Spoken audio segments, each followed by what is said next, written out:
নমস্কার, আমি অয়ন। ব্রিগেডে ঐতিহাসিক মহা শপথ হল। মুখ্যমন্ত্রী শুভেন্দু অধিকারী শপথ নিলেন। মুখ্যমন্ত্রী শুভেন্দু অধিকারী শপথ নিলেন। বাংলায় পরিবর্তন হল। পরিবর্তনের জন্যই মানুষ ভোট দিয়েছিলেন। বিজেপির থেকে আশা অনেক বেশি, প্রত্যাশা অনেক বেশি। কারণ বারবার যে অভিযোগগুলো উঠেছে সেই অভিযোগগুলোতে বিরক্ত মানুষ, সাধারণ ভোটার, আর তারা সেই বিরক্তির উদ্রেক থেকে ভোট দিয়েছেন নতুন একটি দলকে। বিজেপি নতুন সরকার গঠন করল। এই বাংলায় প্রথম বিজেপি সরকার গঠিত হলো। কিন্তু চ্যালেঞ্জও আছে শুভেন্দু অধিকারীর সামনে। বারবার ২১-এর বিধানসভার পরে যে অভিযোগটা, যে দাবিটা বারবার করে এসেছে বিজেপি, যে তাদের প্রায় ৩৫০ কর্মী খুন হয়েছেন।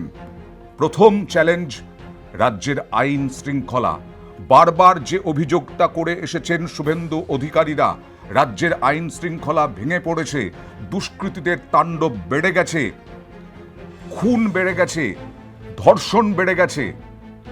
ক্রাইম রেকর্ডে হয়তো শীর্ষে কলকাতা নিরাপদ শহর হিসেবে, কিন্তু বারবার বিজেপি দাবি করেছে সরকার আসলে আসল তথ্য পাঠায় না, তৃণমূল সরকার। আর সেইখানেই শুভেন্দু অধিকারীর প্রথম চ্যালেঞ্জ। ওই পরিবারগুলো, যে পরিবারগুলো তাদের সন্তান হারিয়েছেন, যে স্বামী তার স্ত্রীকে হারিয়েছেন, যে স্ত্রী তার স্বামীকে হারিয়েছেন, যে সন্তান তার বাবাকে হারিয়েছেন, সেই পরিবারগুলোকে বিচার দেওয়া।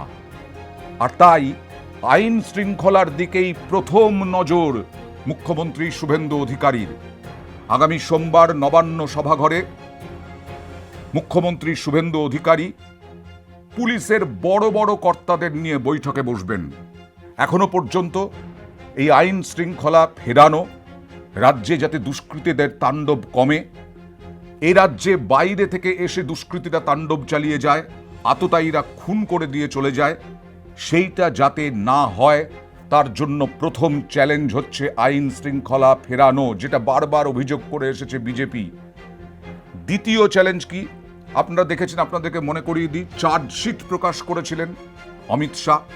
সেই চার্জশিট প্রকাশের দিন অমিত শাহ দুটো প্রতিশ্রুতি দিয়েছিলেন বাংলার মানুষকে। সন্দেশখালী এবং আরজিকর যত জায়গায় মহিলাদের ওপর অত্যাচার করা হয়েছে, খুন হয়েছে, ধর্ষণ হয়েছে, তা নিয়ে কমিশন বসবে, তাদের বিরুদ্ধে ব্যবস্থা নেওয়া হবে, প্রতিশ্রুতি দিয়েছিলেন অমিত শাহ। সুতরাং এটাও একটা চ্যালেঞ্জ। সন্দেশখালী হোক, আরজিকর হোক, যেখানেই হোক না কেন, যারা মহিলাদের ওপরে অত্যাচারের পর অত্যাচার করেছেন বলে অভিযোগ বারবার উঠে এসেছে, বিশেষ করে ২০২১ সালের পর তৃণমূল সরকারের বিরুদ্ধে, তৃণমূলের দলের বিরুদ্ধে, তার বিচার পাওয়া। আর এই সব বিচার দীর্ঘসূত্রিতা মানুষ চাইছেন না। মানুষ চাইছেন যত দ্রুত সম্ভব রেজাল্ট পেতে, অর্থাৎ দ্রুত শাস্তি পেতে, দ্রুত শাস্তি দেখতে চান সাধারণ মানুষ। এই যে ইডি সিবিআই মানেই দীর্ঘসূত্রিতা। বারবার অভিযোগ এসেছে যে ইডি সিবিআই এর কনভিকশন রেট কত, কেন জেল থেকে ছাড়া পেয়ে যাচ্ছে দুর্নীতিগ্রস্ত যারা মন্ত্রী শান্ত্রীরা। সেই দুর্নীতিগ্রস্ত, দুর্নীতির বিরুদ্ধে লড়াই, এটাও একটা বড় চ্যালেঞ্জ। চার্জশিট প্রকাশের দিনই বলেছিলেন অমিত শাহ, প্রাতিষ্ঠানিক দুর্নীতি হয়েছে, বারবার অভিযোগ করেছেন তারা, এবং যারা প্রাতিষ্ঠানিক দুর্নীতি করেছেন তাদের বিরুদ্ধে অবসরপ্রাপ্ত বিচারপতি দিয়ে কমিশন বসানো হবে। সরকারি টাকা যারা নয়ছয় করেছে, যারা দুর্নীতির অভিযোগ তো উঠেইছে, দুর্নীতির অভিযোগ উঠেছে বলেই তো আদালতও তাদের শাস্তি দিয়েছে, কয়েক বছর জেল হয়েছে, তারপরে ছাড়া পেয়ে গেছেন। কিন্তু তাদের বিরুদ্ধে যারা সরকারি চাকরি বিক্রি করেছেন, যারা যে কোনো কিছুতে, টেন্ডারে হোক, পুরনিয়োগে হোক, সব কিছুতেই দুর্নীতিতে জড়িত, তাদের বিরুদ্ধে কত দ্রুত ব্যবস্থা নিতে পারবেন শুভেন্দু অধিকারী, মুখ্যমন্ত্রী শুভেন্দু অধিকারী, বিজেপির সরকার, সেই দিকেই তাকিয়ে, আগ্রহের সঙ্গে তাকিয়ে সাধারণ মানুষ। কারণ তোলাবাজি, সিন্ডিকেট, এই সব নিয়ে বারবার অভিযোগ এসেছে। বিরোধী দল বিজেপি তখন তারাই বারবার করেছে। এবার সেই তোলাবাজি, কথায় কথায় তোলাবাজি, কথায় কথায় সিন্ডিকেট, কথায় কথায় ভয় ভয় দেখানো। একজন ব্যবসায়ী দেখছিলাম, বেশ ভালো ব্যবসা খাবারের দোকানের, খাবারের রেস্তোরাঁর। সেই রেস্তোরাঁয় তিনি চালাতে পারছিলেন না এক কাউন্সিলরের অত্যাচারে। এই বদলের পর পরিবর্তনের পর তিনি সোশ্যাল মিডিয়ায় লাইভ করলেন। তিনি যথেষ্ট ভালো ব্যবসা করতে চাইছিলেন এবং করছিলেন, কিন্তু তাকে এক অনুষ্ঠানের জন্য, একটা মাত্র অনুষ্ঠানে বম্বে থেকে শিল্পী আসবেন বলে নাকি তিনি অভিযোগ করছিলেন যে 5 লক্ষ টাকা চেয়েছিলেন ওই এলাকার কাউন্সিলর। এই রকম অভিযোগ অনেক এসেছে তৃণমূলের আমলে। কিন্তু এবার বিজেপির সরকারের কাছে কি চেয়েছেন মানুষ? পরিবর্তন চেয়েছেন, যে আপনারা এই তোলাবাজি বন্ধ করুন, যে অভিযোগ বারবার উঠে আসছে সিন্ডিকেট বন্ধ করুন, কথায় কথায় ভয় দেখানো, এইগুলো বন্ধ করুন। এইগুলোই তো চাইছেন বিজেপির কাছে, নতুন সরকারের কাছে এই ভোটাররা, সাধারণ মানুষ। বারবার যেটা রাজনৈতিক বিশ্লেষকরা বলছেন যে তৃণমূলের প্রতি বিরক্ত হয়ে গেছিলেন মানুষ, তৃণমূলের ওপরে আতঙ্ক জন্মেছিল, তৃণমূলের উপরে ভয় জন্মেছিল, বিশেষ করে তৃণমূল স্তরের নেতাদের, পঞ্চায়েত সমিতির সদস্য, পঞ্চায়েত প্রধান, পুরসভার প্রধান, পুরপ্রধান, ভাইস চেয়ারম্যান, কাউন্সিলর, সবার বিরুদ্ধেই অভিযোগ উঠেছিল। এবং পঞ্চায়েত সদস্য তিনি কত টাকা মাইনে পান প্রশ্ন উঠেছিল। তার সঙ্গে তার 3 তলা বাড়ি ইটালিয়ান মার্বেল দিয়ে কি করে হয়ে গেল এই প্রশ্ন উঠেছিল। মানুষ চেয়েছেন পরিবর্তন, মানুষ চেয়েছেন এই সবের পরিবর্তন। অর্থাৎ একটা হচ্ছে আইন শৃঙ্খলা, আর একটা হচ্ছে দুর্নীতি।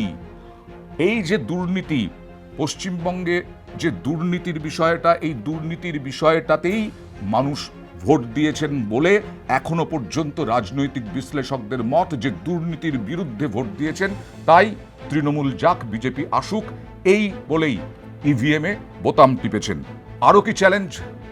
এই যে ডাবল ইঞ্জিন সরকার, বারবার বিজেপি নেতারা বলেছেন ডাবল ইঞ্জিন সরকার, পিএম থাকবেন দিল্লিতে, সিএম থাকবেন পশ্চিমবঙ্গে, দিনে রাতে উন্নতি হবে।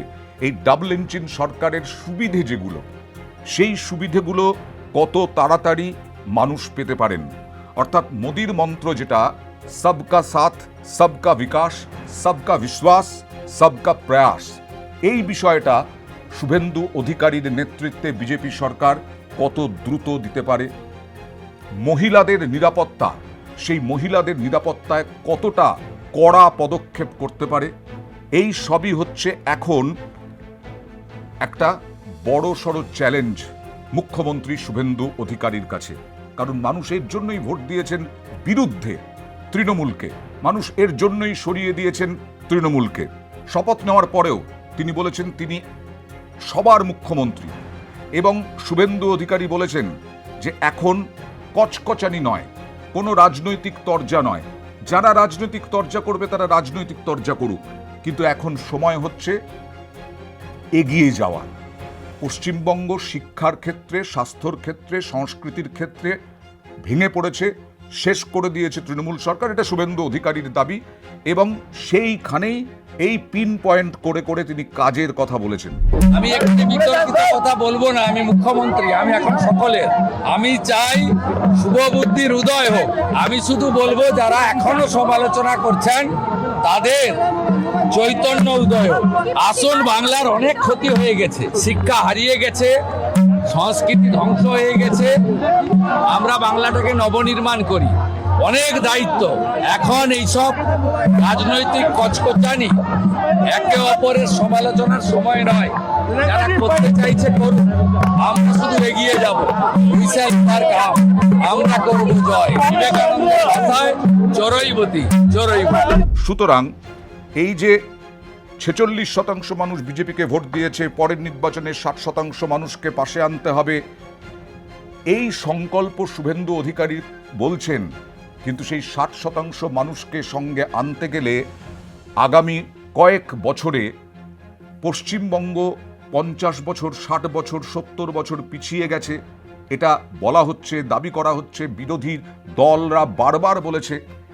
সেই উন্নতি, সেই রাজ্যের আইন শৃঙ্খলা পরিস্থিতি, দুর্নীতির বিরুদ্ধে কড়া পদক্ষেপ এবং তার সঙ্গে সঙ্গে শিল্প, কারখানা, কর্মসংস্থান, শিল্প, কারখানা, কর্মসংস্থান এর ওপরেও জোর দেওয়া হয়েছে।